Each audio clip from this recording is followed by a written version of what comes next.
Hey, the Mets responded to it. It was good. I got Darren, the sign guy, on the hotline right now. Oh, here we go. From the7line.com. Hey, Darren, it's Boomer and Carton. What's going on there, buddy? What's up, guys? Just mildly hungover, but I'm doing all right. No worries. So tell me exactly what happened with the Sun, how you got kicked out of the stadium.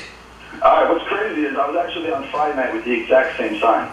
And there was an event. I've been making the Don't Trade Raiders t-shirts since right around Mother's Day. Right. I've been selling them like crazy on the website.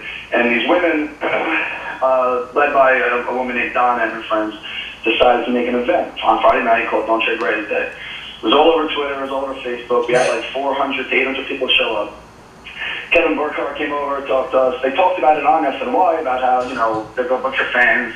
Gary Cohen actually said, oh, that would make the Don't Trade Raiders people happy. Okay, so everyone's aware, the Mets are aware, SNY is aware, the broadcast, you're a known quantity, you're the Don't Trade Raiders guy, no worries. What happened? So that was Friday. Right. So I decided, all right, I'm not doing anything. Sunday night, ESPN game, it's obviously not hard to find a ticket. Let me go back.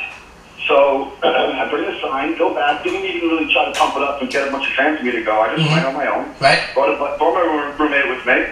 We were standing there on the Shea Bridge, but I had a ticket to that section. Like I heard. Just get to the story where they come and talk to you. Why did you get thrown out of the stadium? Right. All right, I'm not stupid. I know that the sign does have my website on it. Okay. So on Friday it wasn't a problem. On Sunday, big market, live television, ESPN, I wasn't bothering people. The people around me, I showed them the sign. They were like, wow, that's great. Everyone was into it. Right. And I said, listen, next time he's at bat, we're going to start Don't Trade Raiders chant. I'm gonna hold it up. Okay. I said, fine, let's do it. Everyone around me was psyched. He came to bat. I actually had that sign up for 20 seconds tops. Tops. So it ended up catching the cameras. Everyone around me was psyched. I was looking around the stadium. People from the opposite side were okay, so somebody comes to you and says what?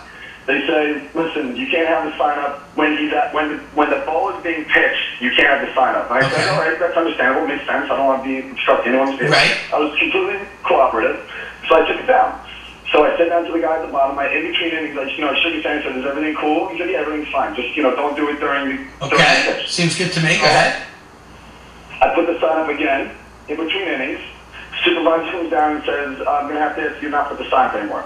And I said, well, can I ask you why? And he said, it's because it has a website on it and it's considered advertisement. Okay. And so how did you get kicked out? You held the sign up again, obviously, right? No. I said, I understand. I said, I'll fold it up. I won't show it anymore. I tried to walk out on my own. So I decided, all right, you know what? Forget this. I'll just go stand out on the bridge where I was originally. Right. And everything will be cool. I won't show the sign anymore. I wasn't going to, go back in my So you fold the sign up, you go back to the Shea Bridge, and someone followed you to the bridge and asked you to leave the stadium? No, everyone around, I didn't want to cause a scene, because around me everyone starts booing, they thought I was getting ejected. Right. Instead of me, getting ejected and making a scene, I said, fine, screw it, I'll walk out. Wait, hold on, so you did not get kicked out? I did. This is more of the story. So on the way out, the guy who was around me go, oh, well, how can I contact you? I said, oh, take my business card. So I handed out 10 business cards tops on the way out. Okay. And then that pissed them off even more. They said, now I have to ask you to leave. Why, because you're soliciting by handing out business cards, I suppose? I mean, it wasn't like I'm sitting around a street corner and, I understand. people. And when the guy kicked you out, was he at least classy about how he kicked you out, or were they ruffians? No. I was like, listen, guys, both my grandfathers worked at Shea Stadium. I mean, some of the guys that actually worked with my grandfather in the 80s are still working at Stadium. Right. I wasn't trying to name drop, but I was like, listen, I'm not trying to give you guys... Did you pull the old line, do you know who I am? I'm the founder of the7line.com, and I will not be treated by you routines this way. But here's the one thing, Darren, and I don't have a problem with the sign. I think the sign is great. I think your t-shirts are great. Everything is fine. But the problem that I have is you went there on national television and you had your website on the sign. I mean, let's face it, you don't want them to trade race, but you also know that sign brings a lot of attention to your website. Hopefully. Of course it does, and it did, and it has. Right.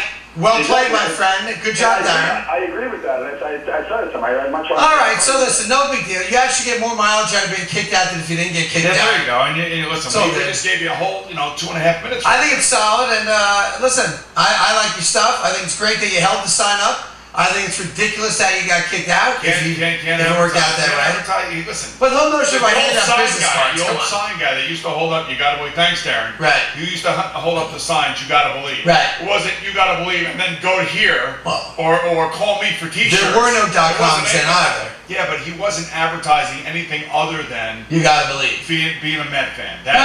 Listen, and I love the fact that he says don't trade Reyes. If he didn't have that website on it, right, it would be fine. There would be no problem. But then he's out there soliciting for his company and everything else. Right. You know what he's doing. Being smart. It's called promotion and marketing for free. Guerrilla marketing. Frankly, I think it's genius. Yeah, but frankly, it's not allowed. Look at you. What? I mean, you're lawyered up again right there. Once again, I got to be the voice of reason. Boomer and Carton on the Fan. Your call's coming up. Yankees, Red Sox, more on them coming up. Because tomorrow's Yankees opening day number 2. How much people have to spend to a lot. Well, not as much as they used to at Citi Field. Yeah, but they still spend. They do. They do spend money. That's true, Boomer. That's right. Frank Viola's going to be live in studio in a little bit as well. And then later this morning, Sugar Ray Leonard in studio. Lots cooking on the Fan. It's Boomer.